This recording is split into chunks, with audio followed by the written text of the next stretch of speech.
RTI అతను రమేష్ చంద్ర అని చెప్పి వైజాగ్ నుంచి అన్నిటి మీద ఆర్టీఐ అడుగుతుంటాడు.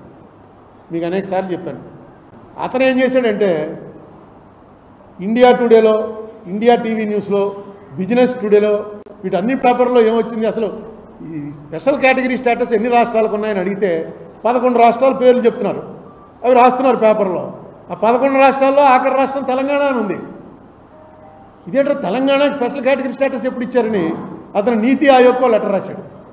25/6/24 నాడు, అంటే మొన్న జూన్ 25 నాడు నీతి ఆయోగ్ రిప్లై ఇచ్చింది. 11 రాష్ట్రాలకు ఉంది, తెలంగాణకు కూడా ఉంది అని.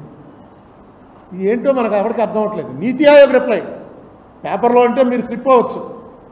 నీతి ఆయోగ్ వాళ్ళు ఆర్టీఐ కింద అడిగితే రిప్లైలో 11 రాష్ట్రాల్లో తెలంగాణ కూడా ఉంది. నాకు ఎప్పటివరకు తెలియదు న్యూస్ ఇది. నిజంగా ఏమైనా జరిగిందా, లేకపోతే నీతి ఆయోగ్ ఎందుకు రాస్తుంది స్పెషల్ కేటగిరీ స్టేటస్ అని? ఇది ఒక ఇష్యూ కూడా ఒక్కసారి ప్రభుత్వాలు చెక్ చేసుకోండి.